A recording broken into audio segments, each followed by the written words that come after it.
game. Yeah, tough physical game.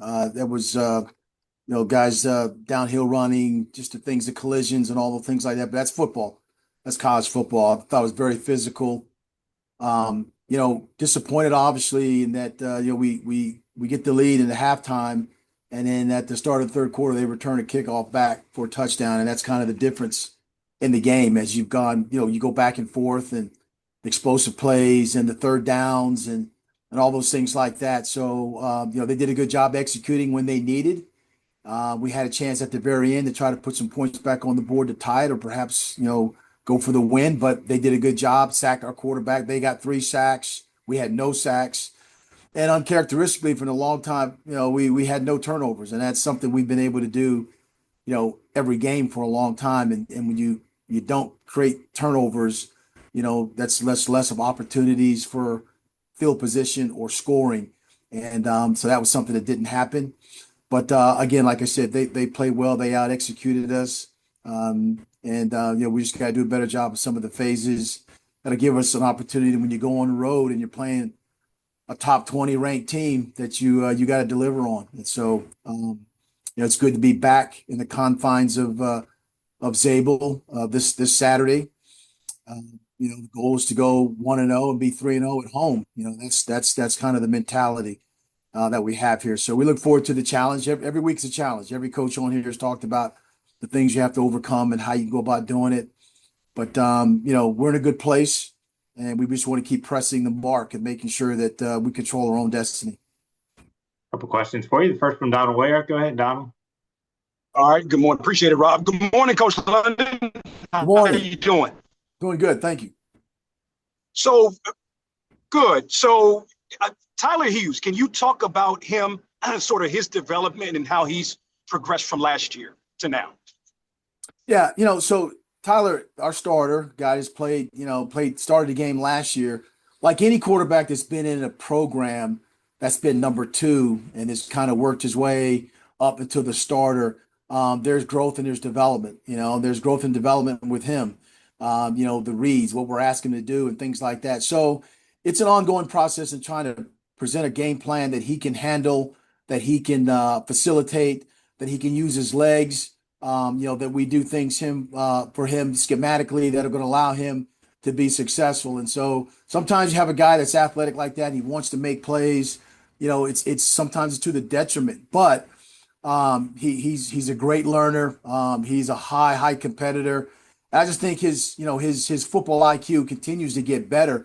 Even though he's a first year starter after having been here for a couple of years, but Tyler is going to continue to get better as a player. As I said, he's surrounded by good coaches and teachers, Coach October, and then Brian Randall, our quarterbacks coach. So have a lot of confidence in him. Look forward to seeing kind of that maturation process that quarterbacks that they start to develop with new scheme, new coordinators, new opportunities to play and start.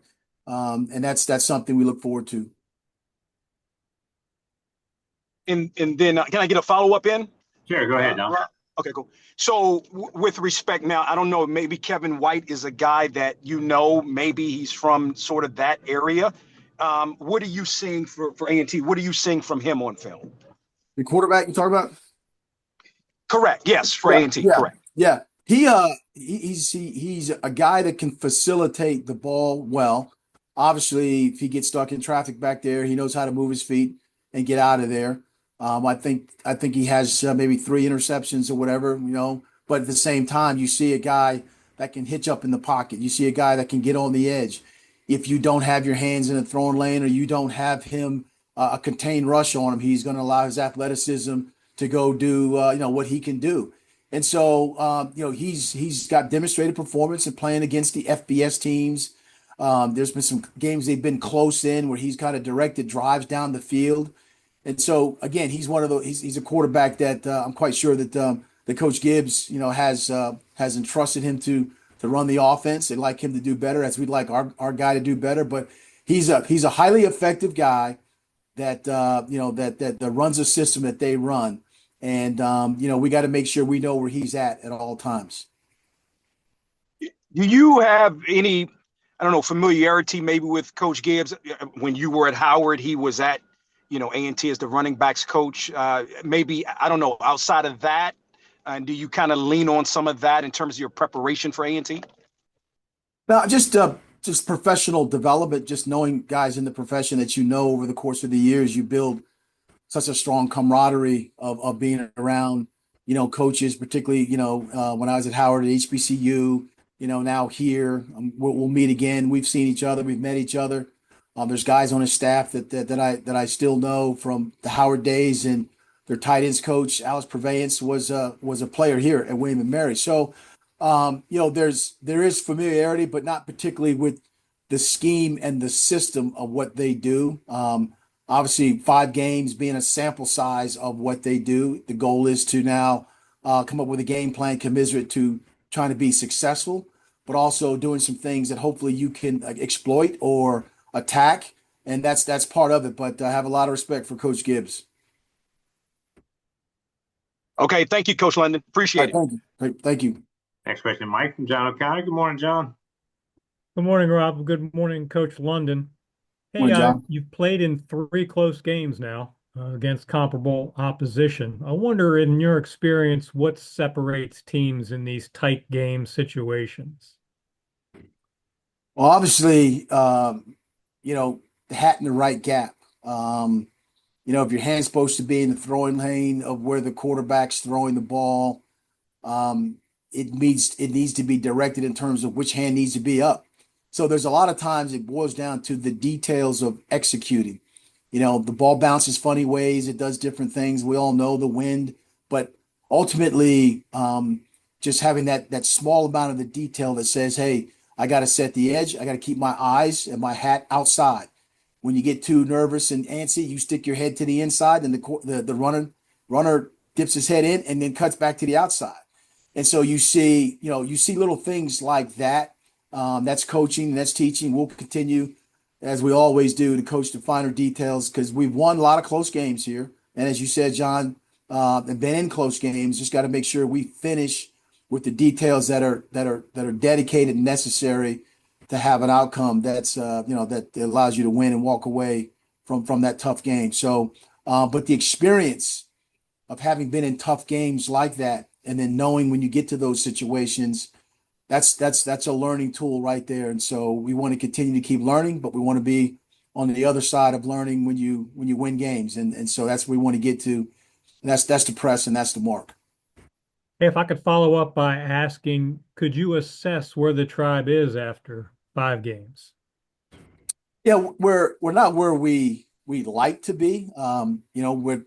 We have an opportunity here, as I said, being 1-1 in the conference, having a conference game coming up now at home, then having a bye, right after this conference game, get some guys back with soft tissue injuries and things like that, and then go down the stretch again for the second half of the season. So, as I've always said, and as I've been in this league, highly competitive teams. They do things, they get better, they surprise people.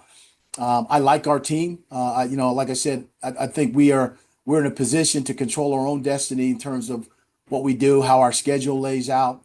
But the most important thing for us to do is get competitive and be better and beat A&T here at home. And then after that, we regroup and we find out where we are from a health standpoint, revisit our schemes, revisit a lot of things that coaches do when you have those open weeks, and then make the push for the final half of the season. Thanks, Mike. Thanks, John. Mike, offensively, Tyler's put up some great numbers all year long in the passing game. And when we talk going in the year with the receiver group, a lot of new faces, a lot of names. He's been spreading the ball spreading the ball around to a lot of them. Just talk about how the receiver group has developed for you. Yeah, Rob, we have a group of receivers that are somewhat new to what we're doing here.